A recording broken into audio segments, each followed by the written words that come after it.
মেয়েদের sanitary napkin, জি এটা এখন আমরা যারা চাকরিজীবী তারাও মান্থলি ধরেন আমাদের 3 থেকে 400 টাকা আমাদের খরচ হয়ে যায়।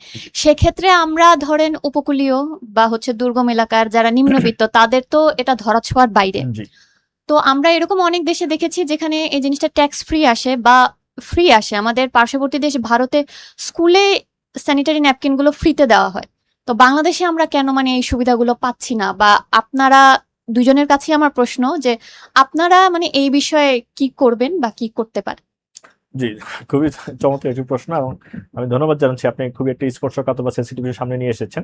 তো এই জায়গাটি যে হাইজিনের যে বিষয়টি রয়েছে, পরিষ্কার পরিচ্ছন্নতার যে বিষয়টি রয়েছে এবং অধিকাংশ নারীরা এই বিষয়টিকে আসলে কথা বলতে চান না, সামনে নিয়ে আসেন না।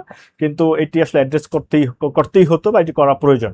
আমরা দেখেছি যে ছাত্র সংগঠন যেগুলো আছে, ছাত্র সংসদ যেগুলো আছে বিভিন্ন বিশ্ববিদ্যালয়, তারা কিন্তু এই প্রজেক্টটি নিয়ে কাজ করছে। যখন ছাত্র সংসদ ছিল না, তখনও কিন্তু ছাত্র সংসদগুলো এই কাজগুলো এই বিষয়টি নিয়ে কাজ করেছে। তবে যারা এখনো জাতীয় রাজনীতি যারা করছেন তারা কিন্তু এটি নিয়ে এখনো খুব জোরালো ভাষায় কিছু বলেননি।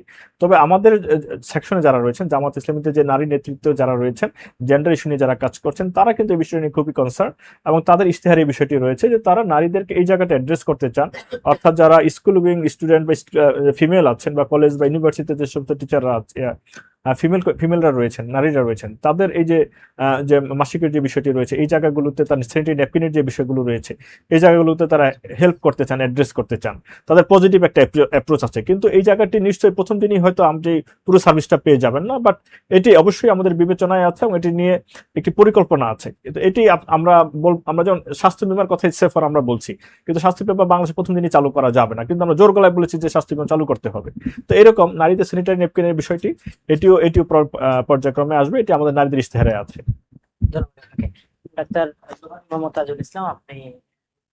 ধন্যবাদ। বিএনপির স্বাস্থ্য ইশতেহারেই আছে, আপনারা দেখেছেন যে নারী এবং শিশুদের স্বাস্থ্যকে সর্বোচ্চ অগ্রাধিকার দেওয়া হবে। এটার দুটি ইম্প্যাক্ট আছে। একটি হচ্ছে যে নারী স্বাস্থ্যের যদি আপনি ইম্প্যাক্ট দেন, দেখা যায় যে একটা সুস্থ বাচ্চা জন্ম নেয় এবং অনেক রোগ থেকেও প্রিভেন্ট করা যায়।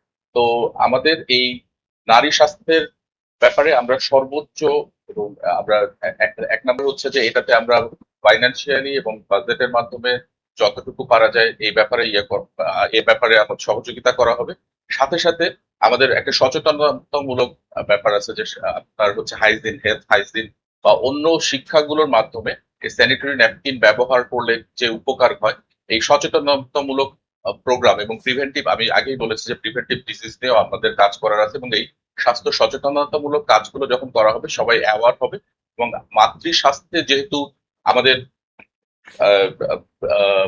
বাংলাদেশ জাতীয়তাবাদী দলের সর্বোচ্চ অগ্রাধিকার দেওয়া হবে, কাজে আমি মনে করি এইসব ব্যাপারে অবশ্যই আমাদের যদি বিএনপি সরকার গঠন করে অবশ্যই এটাতে অগ্রাধিকার বেসিসে ভর্তুকি দিয়ে হলেও মাদের সহজে এই স্যানিটারি ন্যাপকিন প্রোভাইড করা।